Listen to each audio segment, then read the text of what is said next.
also see like what locations they're clicking on that map.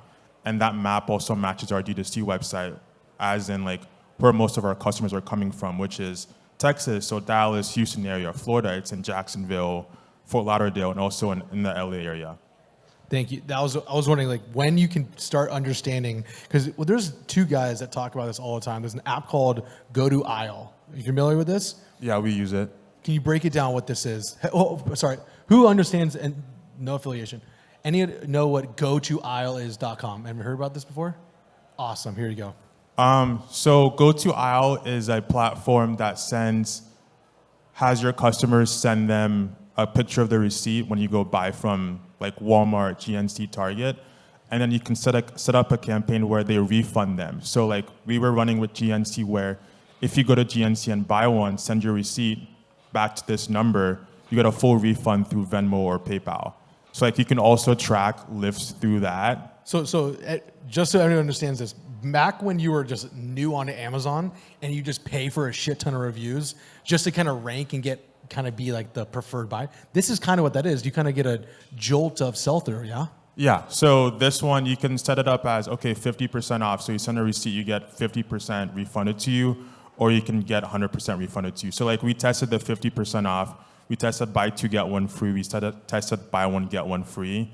And we found out that the buy one, get one free was the best option for us. You haven't used it. We haven't.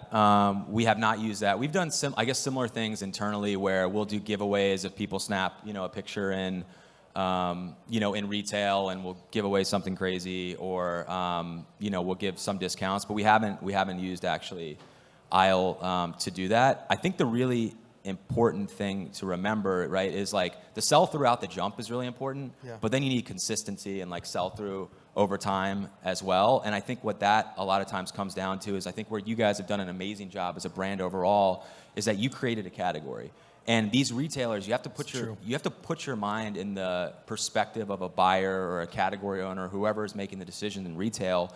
They're looking for a unique value proposition to bring into retail in whatever category they're in, and they're looking for incrementality. So if they're just going to trade dollars with another brand, that doesn't actually help them. They need to have uplift in their actual category. And I think where you guys came in and where it's probably been amazing for Walmart is you really essentially created a new category. And so this is all net newness for them.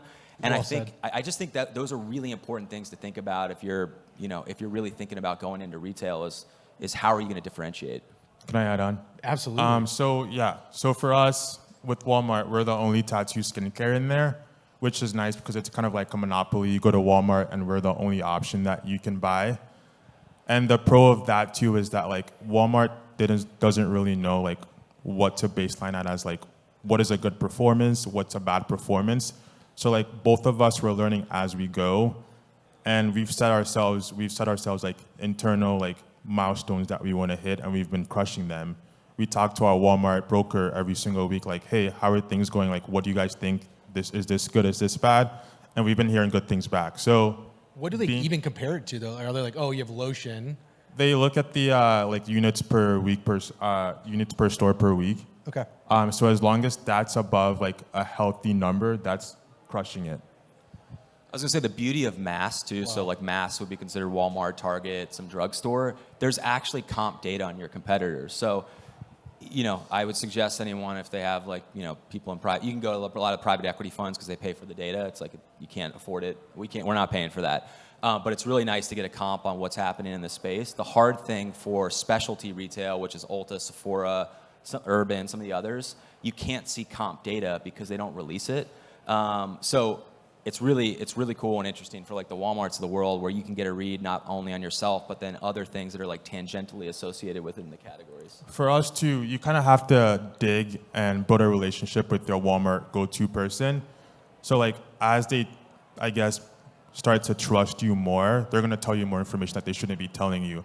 Like things like, where are you performing in relation to the other brands that launched in the certain week that you launched? So like we're getting information like that so that way we can kind of baseline if we're performing better or worse than everyone else.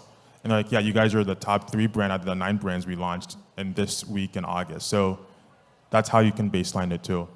It's interesting because both of you guys have kind of like the mainstream consumer segment, and then you also have the professional segment as well. Does that matter which goes into mass market? Does that matter which goes into your boutique seller? Because I know right now you guys are trying to go into the more of the professional selling into. Because I saw you driving around going store to store, and I know that's what you guys had to do early on through IG, going into the retail side. This shit's a grind, man. It's hard. Door to door is hard. I can't imagine. The question I want to ask is, when you go into the Walmart, when you go into the big box, do you get to choose, like, these are the only ones you guys are gonna take this because this is what everyone has? Or do you see some of your, for instance, the tattoo artists or the professionals that are using it or recommending it to their patients, are they buying it off their shelf too, or do they keep that account with you? So our tattoo artists are getting a different, I guess, wholesale structure than what Walmart is getting. So it's in tiers. It's from 40, 50, 60% off based off of how much you're ordering, whereas Walmart is a flat, I think, 50 or 55%. When we launched Walmart... Non-negotiable, that's just what it is? That's what it is, yeah. When we launched Walmart, I think in the first month or two, we're getting emails from our tattoo artists saying, hey, like, this isn't fair. Walmart's probably getting a bigger discount. Like, it's going to kill us and we can't sell. And we would send back emails saying, hey, like, you guys have a bigger discount. You guys have your customers there that you can pitch and sell right away. And then after we send that email, they're like, okay, like, we want to order more. Because they see that it's more beneficial for them to buy from us than to send their customers to go buy at Walmart. So I think you just brought up a really great point that I think you might not think about, and people might not think about in the beginning as they go in retail, but it becomes really important over time, is making sure you manage channel conflict. So, Amazon's like a big one, right? Like, you can't be pricing lower on Amazon or on your D2C than you are in retail because your retail partners aren't going to be happy, right? And then if you start to go into multiple retailers, then, if you're taking the same SKUs in, for us, we have a lot of SKUs, but if you take the same SKUs in, sometimes each retailer, you want to make sure they feel special and there's some sort of exclusivity. And so I think just trying to envision what your retail, what your retail like setup looks like 2 or 3 years out is really, really important. It's something I probably would have done a lot more in the beginning if I would have started over. And it's going great, but I just think that it's one of those things that you have to make sure that you really think through.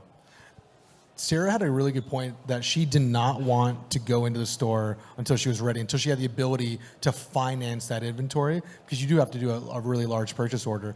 Thinking through like the financial side of things, was this like an undertaking, Selom, that you're like, we can afford it, we're going to take this risk, we have to do it for the next step of our business growth? So the way we financed ours was through debt. So we had a debt line through Wayflyer. We didn't want to use cash for it. We just got a line from Wayflyer. We used part of it for the Walmart inventory purchase and then paid it back right away when the Walmart PO hit. Easy, just as straight. Yeah, it was just like an easy in and out. Yeah. Yeah, I mean, we've used debt and levered up on debt, I think, since the beginning. And I think when in the beginning, right, you're ordering all this inventory months ahead. You also have to hold a lot of stock inventory, right? Because the last thing you want to do is if a retailer, places a PO and you don't have the inventory. No. Yeah, you're losing sales for them, right? It's a huge issue, and so you have to make sure your stock levels of inventory are high enough, but it's a balance because it's also a cash flow issue. And then you're floating there, you're having to float with debt net 60 because they're not paying you for 60 days. So for us, we kind of did the same thing. I mean, it's definitely, debt has got a lot more expensive as interest rates have risen. And so I think each founder has to kind of really think through what's the right fit for them, whether they want to raise capital or lever up on debt. But that's what we did. For 2024, is there a bigger expansion plan? Is it still, I'm going to stay D2C, obviously. So 2024, we're focusing on growing our Walmart footprint. We're currently in about 2,000 doors. We want to double that to about 4,000. We're in talks with Target. We had to say no a couple times because we wanted to focus on Walmart. Walmart was just 4 times the size and much bigger for us. And then we're also opening our space down the street from here with tattoo artists. So we want to test out having our own tattoo parlor and having people come get tattoos from us and turn that into an extra revenue stream. Interesting. So almost like a franchise tattoo. I wish I had space. You do have space. I'd be there, dude. I guess I can go a little higher, yeah. What is 2024 for you, brother? Yeah, I think for us, right, we're now like 4 and 5 years into the brand, so I feel like we've got a little bit of historical we got some historicals on like where the business is and like where we've went the last few years. And so, we want to continue to focus on making our current retailers happy and how do we get more productive in those spaces. So the other thing when you're in retail, right, is you need consistency, and they're also comping against last year's sales. Yeah. So you really need to partner with them and think through what is going to give you incrementality the following year. And so for us, we're focusing on existing retailers, and we're kind of thinking through like what are the one or two other, other large retailers we think we could be a good fit in, and thinking through that. For Q4, for whatever offer it is you guys are going to run online this year, will the reps reach out to you and ask what sale, what discount, what promo you're running? Because that's going to affect sell-through during these next 3 months. Have you had those conversations yet? We're having those conversations. For us, we just have to be very careful that we're not pricing ourselves lower than Walmart for too long. So what's too long? Like probably like a discount for a week straight or 2 weeks straight. So like we have to make sure that our pricing on our .com is the same as our pricing on Amazon versus Walmart. Because someone like Amazon has a scraper tool. If they see that you're priced much lower somewhere else, they send you an email saying, hey, you have to make sure we're matching the price. These mother... So like Black Friday, Cyber Monday, like we're obviously fine to do whatever sales you want to do. We have Cyber Monday that we do once every couple of months. Or not Cyber Monday, Mad Monday that we do once every couple of months. And that's something that Walmart's fine with. But as long as the discount isn't like 50% off for a week straight, then they have no issues with it. Yeah, I'd say it's similar. I think when you think about promos or sales overall with retailer, I go back to the comping year over year. So basically, if you do a promo with a retailer in a certain week of the year, they're expecting that promo the next year, right? Because they want to anniversary that. So I think that you need to be really careful not to do too many too quickly from a retail perspective. So we do the bigger ones. There's things like National Lash Day that we'll do every year, and we anniversary those. But we try to make sure we contain how many retail promotions we're doing.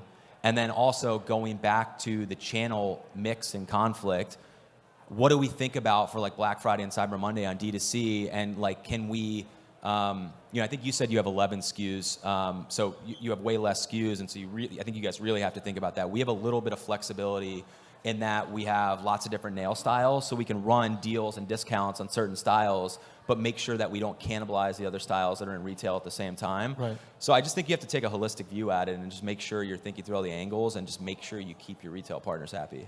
I got one final question for you guys. It's mainly around you've been in for a minute. You're now pushing heavily into the space. Was there like a misstep that you did that you're like, knowing now what I know, I wouldn't have done that? I feel like sometimes trusting your manufacturers or putting too much trust in your manufacturers can be a bad thing. We had a big issue 2 years ago with our sunscreen where our manufacturer just kept leading us on, lying to us, and they had used our ingredients for a bigger brand. And during that time, we were listening to them, waiting.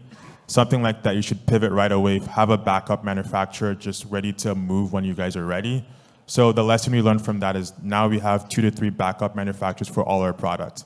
So if someone is slow to do something, we just send the money to someone else to make sure we're always in stock. Because that ended up hurting us. Our sunscreen was just skyrocketing, and then after it came back in stock, we were out of stock for about 3 months. It was just like a slow, steady growth that we had to win back customer trust. That was nice. I mean, I feel like I could talk all day about mistakes that we've made over the years, and there's been so many. I think from a retail perspective, I think making sure you figure out from a visual brand identity standpoint, what works on D2C might not work on retail, right? So we had like lash boxes that weren't see-through for D2C that worked great when we could open the lash box on a PDP image, but that didn't work well in retail. Everything from like, the holographic, box with the light shining down, just you couldn't read it. So I think thinking through your packaging is really important. I think I think in anything, right, go into your business with like a 3 to 4 year growth plan, because I think everyone just gets so excited to like launch retailer, like I'm launching, I'm in, this is it. And you're not really thinking about how am I going to space it out over time? How am I going to continue to grow, year over year? How do I continue to make my retail partners happy? And then how do I have the product pipeline ready? Because retailers also like newness to be there. So again, there's so many mistakes, man. I feel like we made them all. That is something that pivoted me in this final question to you is, how do you think about product expansion around it? Is it going towards is it sense kind of what Sarah was talking about? Is it just different experiences around that tattoo from start to finish to cleansing? So for us, with the tattoo balm, it's the only product we can kind of put a scent in, because that's right after a tattoo and people like scents. So every year we'll launch a new scent, we'll take one out. So for example, we just dropped our cucumber scent and then we're gonna add a new one in the next few months. And then we also want to expand into more daily care, but the main focus for next year is expanding into more for the tattoo artists, because we only have the tattoo glide for the tattoo artists, and then also we have the soothing gel, but we want to expand more for the tattoo artist. And then final question to you, 2 things. You just did a gnarly Harry Potter launch. I just want to hear about that process. If you haven't seen it, it's on Glam. You guys need to see this box. If you're a Harry Potter fanatic, this thing is absolutely wild. Check it out on Instagram. Yeah, that turned out to be an awesome collaboration. So we've done 2 big collaborations on Glamnetic. One was Hello Kitty. The one most recently was Harry Potter, and that went D2C and in retail and Ulta. And I think it goes back to look, Anne, my co-founder, I think is amazing from a design perspective, and we had an amazing creative team coming up with the concepts. But then we had a real 360 marketing plan when we rolled this out. And even those boxes, right? We made out of this world, really cool PR boxes that we gifted to tons of influencers. I think we tapped into the Harry Potter fan base is real. I mean, it was, I think this performed beyond our wildest expectations in both D2C and retail. And I think the team just did a really great job coming together overall of a 360, marketing plan. But look, collabs are really nice net new acquisition vehicles because you're tapping into these huge affinity audiences and then bringing them in. And hopefully those people in a perfect world stick around and buy your evergreen, core collection. Now, you guys, this is awesome. I've finally been trying to get you guys on stage. If you guys want any free product, hit me up. I got free codes for both of them. And also, you guys are doing tables and talking about this later, right? Cool. So Selom, Kev, thank you guys very much for being here. Thanks, Thank man. you.